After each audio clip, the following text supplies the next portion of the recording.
नमस्ते। अब हम नाने घाट गुफाओं और व्यापार केंद्र पर चर्चा करने जा रहे हैं। लगभग 2000 साल पहले नाने घाट एक महत्वपूर्ण पहाड़ी दर्रा था जो दक्कन के पठार को पश्चिमी तट से जोड़ता था।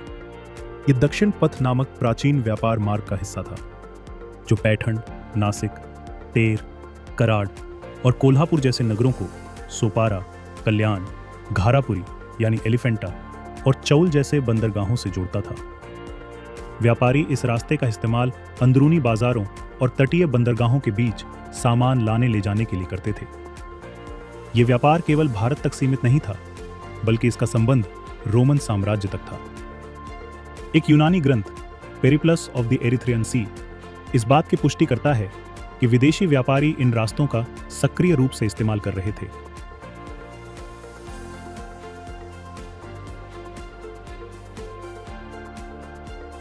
नाने घाट नाम नाणे शब्द से आया है, जिसका अर्थ सिक्का होता है, जो इस स्थान के व्यापारिक महत्व को दर्शाता है। इस कठिन और खड़ी चढ़ाई वाले घाट के अंत में यात्रियों के लिए चट्टान काटकर एक गुफा बनाई गई थी। जरा सोचिए, लंबे और कठिन सफर के बाद व्यापारी यहां पहुंचते होंगे, जहां उन्हें विश्राम, पनाह और पानी की सुविधा मिलती होगी।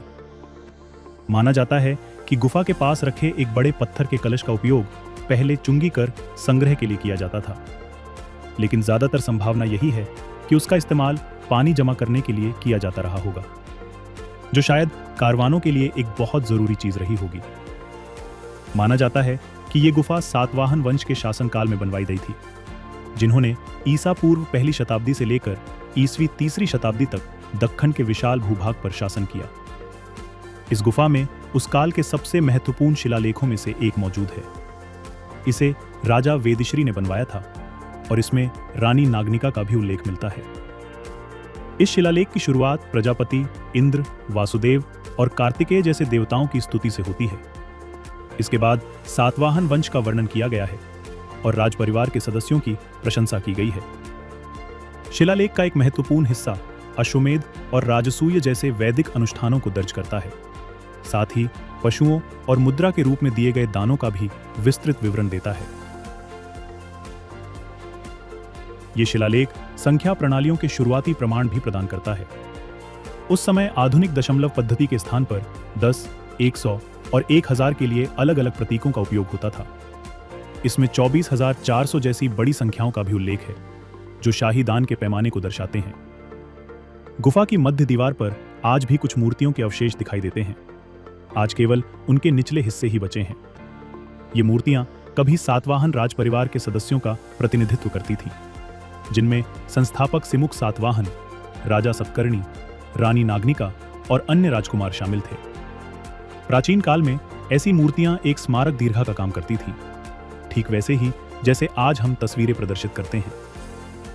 नाने घाट केवल एक गुफा नहीं है, बल्कि ये प्राचीन व्यापार, राजनीति, धर्म और दैनिक जीवन का जीता जागता दस्तावेज है।